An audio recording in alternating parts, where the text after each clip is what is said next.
Golden eggless. Check the description link down below. What is going on, guys? SlickB here, and today a very short video in the beginning. You clicked on this video because it's a Tanktorial video. What I'm going to show you guys you may not like, you may get mad at me for, but it's the honest truth. But I've come up with a solution, so wait till the end of the video to hear out my solution for this.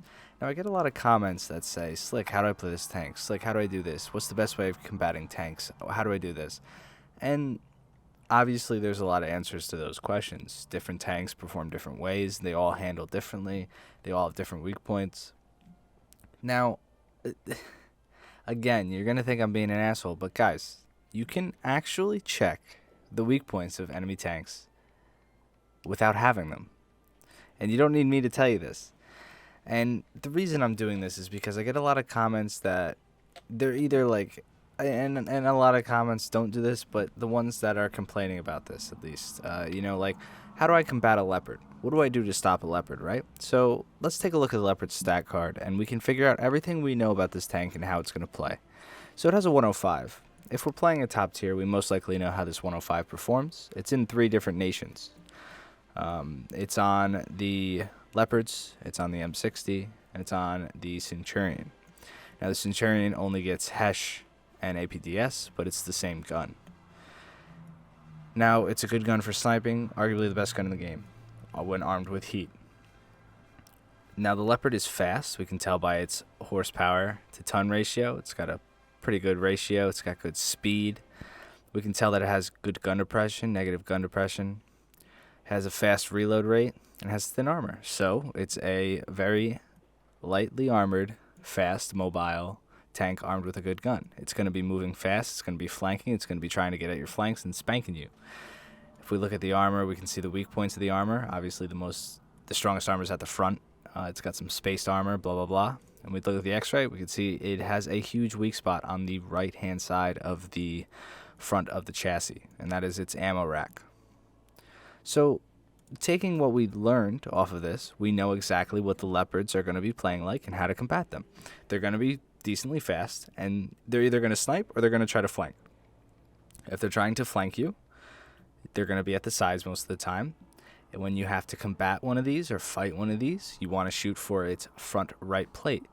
Now, when you're looking at this tank also, you can take a look at the turret and see the layout of the guys. So if you shoot at the right hand side of the turret, it's going to still shoot back at you if it has a round in the chamber, because you're going to hit the loader. If you shoot the left side, you're going to kill the gunner and the commander, so it won't be able to shoot back at you even if it has a round in the chamber. So this is what I'm saying. You can do this for any vehicle in the game. Now, what I did when I first started playing the game was I would play low-tier tanks or whatever tank I was playing, and I would check the other nations to see what their armor value was, what their pen value was, and stuff like that. So you can figure out what kind of guns they're shooting at you with, figuring out how fast the vehicle is. Max speed is Centurion Mark 10, 35 kph. Not a very fast tank. It's not going to try to flank and spank. And it has a good gun, though, and it's at 7.0, so it's probably going to snipe you. What does Hesh rounds do? Take a look at the Hesh rounds. Okay, if I'm in a T54, I need to go kill myself because I'm not killing this thing. You know exactly. That was a joke, but you get what I'm saying, guys. You can take a look at any vehicle in the game. These stats aren't hidden. So when a lot of people, mainly on the T29 video I uploaded yesterday, right, I get a lot of comments like, oh, well, T29 is super hard to pen. It's such an OP tank. I'm not surprised you're doing well on it. It's an OP tank because we allow it to be OP. Nobody really takes the time and effort to look into this. I've said this countless times. The best place to shoot this thing is right in the Mantlet. 203 millimeters of armor. Everything's behind it. Right-hand side. You shoot the right-hand side. If you have more than 203 millimeters of penetration, you shoot the right-hand side of this Mantlet. You kill the loader, and you hit an ammo rack. You knock out the gun breech. Or if you shoot the left-hand side, kill the gunner, another loader, or you hit an ammo rack, kill the gun breech. Now, if you can see the whole of the tank, might as well just shoot through the front. It's armed pretty shitty. 150 millimeters, lower plate, 160.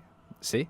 So this is something you might not know. Shooting at the lower plate is going to be harder to pen than the upper plate. But if you hit one of these tracks, it's going to add 49 millimeters of, add-on armor because the tracks aren't actually modeled correctly. Gunports flat. probably the best place to pen. You know what I mean? Like, these are different things that we can all look at. Where's the ammo rack? Main ammo rack is on the bottom of the tank. When you're shooting in the side, do you aim up here or do you aim down here? These are all things that we can change, and slight changes to your play start to make a world of difference. It turns those 3-shot kills into 1-shot kills. We know how fast this tank is. We know its profile. We know what it looks like. If you're trying to engage this thing from the air, try to take very steep angles of approach to it, because you know it's armed with a 50 cal on top, and this 50 cal will shoot the shit out of things. It also has 2 machine guns inside of the turret, which are both 50s, I'm pretty sure.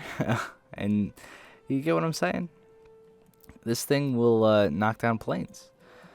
We know its reload rate, 15 seconds on my crew, which is a pretty shitty crew, but 15 seconds. 10 degrees of gun depression. You start to figure out the strengths of enemy tanks and exploiting them. You can figure out what the tanks are very good at and not go against them in those situations. When I strive to, teach people how to play the game, and I'm not saying by any means that I'm the best player in the game, but like, I want everybody to get better, obviously.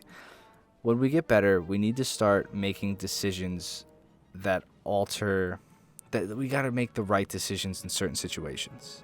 So you need to stack your tank up in your head against this tank when you're facing it and thinking about each situation, and if you're in the right situation to engage this tank or if you're not.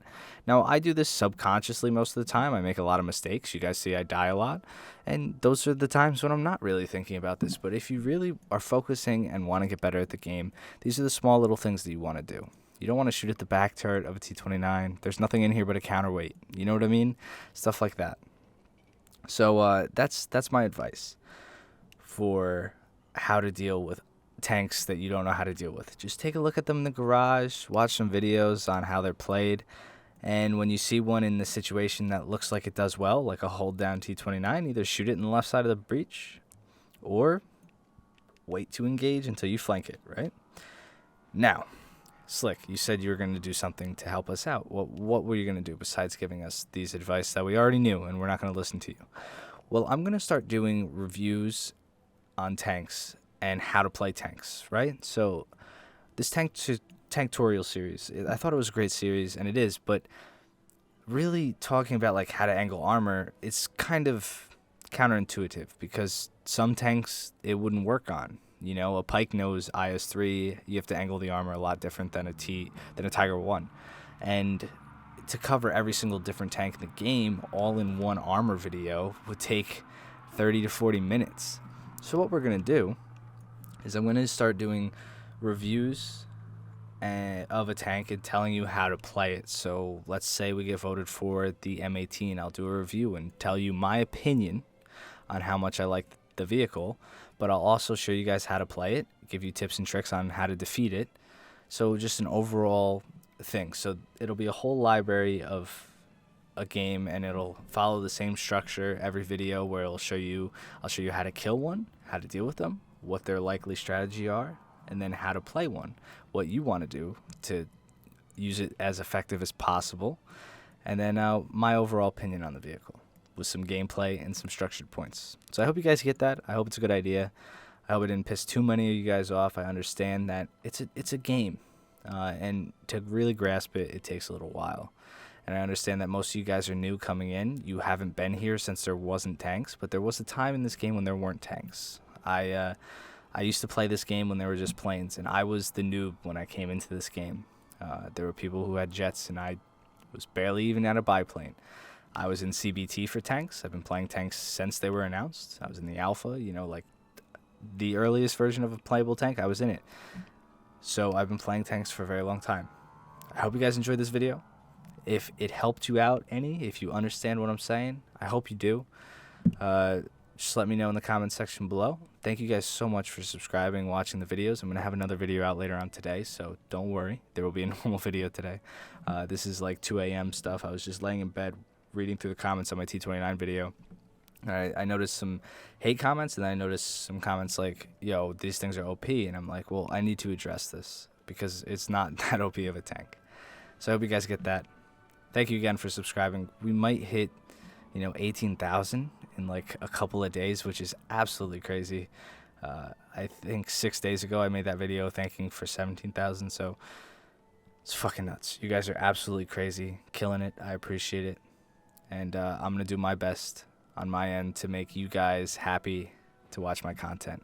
I understand there's been some stuttering and stuff in the videos. I really am working on it, guys. I don't want you to think I'm just pushing it aside. There's issues on my end that I guess I can't figure it out yet, but I've been looking into it every different video. I've been testing it, tweaking it, so I hope you guys get that too. It frustrates me to see bad quality content coming out of my end. I want the video to look one-to-one, and it's just so difficult to make that happen. You'd be surprised. So I'll see you guys soon. Peace.